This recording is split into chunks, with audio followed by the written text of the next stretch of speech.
Bismillahirrahmanirrahim. Assalamu alaikum. Hi students, I'm Miss Mavish. Today we will start our lecture of class 10th, subject English, unit number 2, Chinese New Year.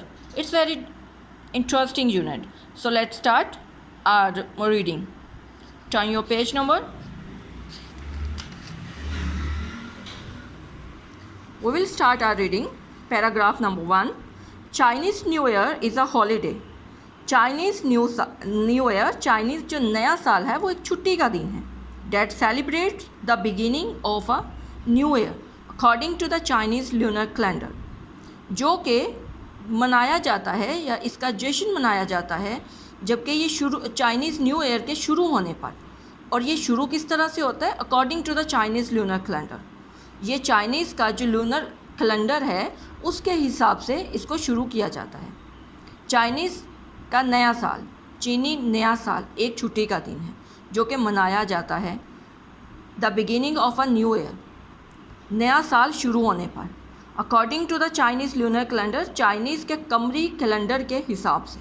यानी कि ये जो नया साल मनाया जाता है चीनियों के जो कमरी कैलेंडर है. कमरी calendar means connected with the movement of moon. Lunar mean चाँद की फेजेस से रिलेटेड होता है, connected with the movement of moon.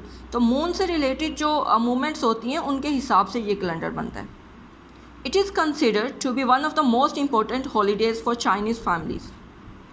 इन छुट्टियों को चाइनीज़ फैमिलीज़ की, चीनी ख़ानदानों की सबसे इन छुट्टियों को अहम छुट्टियाँ समझा जाता है. The holiday is celebrated with big family gatherings, gift giving, eating of the symbolic foods and display of festive decorations.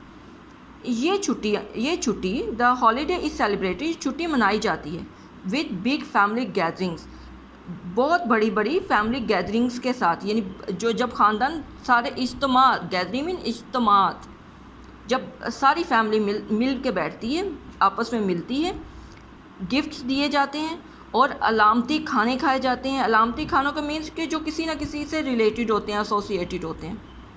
और बहुत बड़ी फैमिली गैदरिंग में foods and display of the festive decorations, और इसी तरह बहुत ही खूबसूरत सी आराइश की जाती है, उसका इजहार किया जाता है, उसको दिखाया जाता है. All focused on bringing good luck for the new year. और ये सारा कुछ, इसका मरकज़ क्या होता है? ये सारे काम करने की जो रीज़न होती है वो ये होती है कि अपने घरों में खुशकिस्मती को, नए साल की खुशकिस्मती को लाना, गुड लक को लाना, and celebrating the coming of spring. और दूसरी रीज़न इसकी ये होती है कि सेलिब्रेट करना, जश्न मनाना मौसम बहार की आमद का. यानी कि इन सारी जो एक्टिविटीज़ होती हैं चाइनीज़ न्यू ईयर पे, लाइक गिफ्ट गिविंग होता है, eating of the symbolic food होता है, फैमिली गैदरिंग्स होती हैं, इनकी पीछे 2 रीज़न्स होती हैं. एक तो ये कि न्यू ईयर की लक को अपने घर में लाया जाए, गुड लक को, और दूसरा ये कि स्प्रिंग को खुशामदीद कहा जाए. In China, the lunar calendar is still used to determine traditional holidays like Chinese New Year.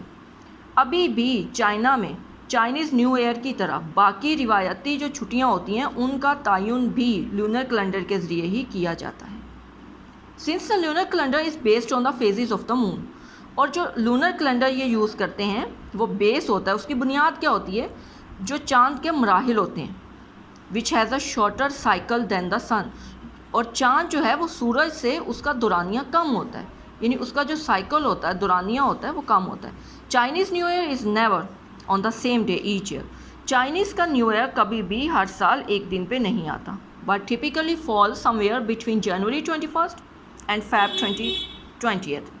लेकिन ये तकरीबन टिपिकली अगर हम इसको देखा जाए तो ये जो है ये 21 जनवरी और 20 Feb के सेंटर में, उसके दरमियान में आता है ये दिन.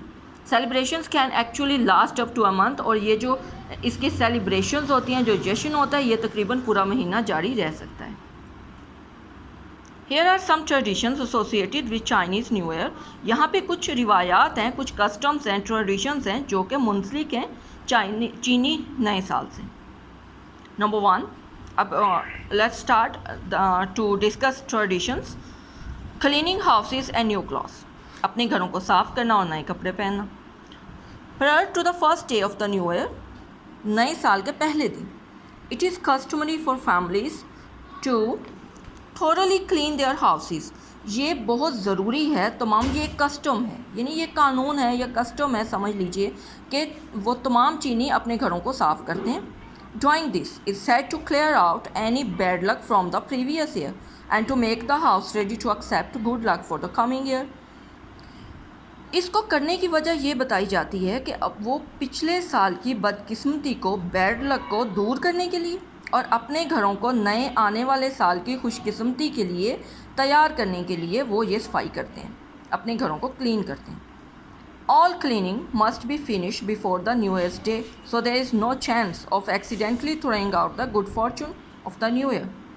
वो ये सारा काम यानी घरों की सफाई का काम नए साल के दिन के आने से पहले पहले फिनिश कर लेते हैं, मुकम्मल कर लेते हैं, ताकि कुछ चांस ही ना रहे कि हादसाती तौर पर भी इस चीज़ का कोई भी चांस ना रहे कि वो अपनी गुड फॉर्चून को, खुशकिस्मती, नए साल की खुशकिस्मती को कहीं सफाई के साथ ही बाहर ना फेंक दें. Wearing black is not allowed. Black colour पहनना यानी ब्लैक कलर पहनना किसी भी सूरत में बिल्कुल भी इजाज़त नहीं है उसकी. Due to this associated with that, क्योंकि ये मुंसलिक होता है, एसोसिएट होता है मौत के साथ, यानी दुख के साथ. हाउएवर यहाँ तक वेयरिंग रेड इज़ एनकरेज्ड. सुर्ख रंग पहनने की हौसला अफजाई की जाती है. As the colour is associated with warding off bad spirits, क्योंकि रेड कलर जो है वो मुंसलिक है या एसोसिएट है कि ये बैड स्पिरिट्स को, bad spirits mean harmful souls या जो चीज़ें हमें नुकसान पहुंचाती हैं, बदरू टाइप जो होती है, बैड स्पिरिट्स को बाहर फेंकने के लिए भी ये एसोसिएट है कि वो ये समझते हैं कि रेड कलर अगर पहनेंगे तो जो जितनी भी बैड स्पिरिट्स हैं या हमारी बैड लक्स हैं, हार्मफुल सॉइल्स हैं, वो हमारे घरों से बाहर चली जाएंगी. वार्डिंग ऑफ, थ्रो ऑफ या टेक अवे, किसी चीज़ को बाहर फेंकना. Thank you.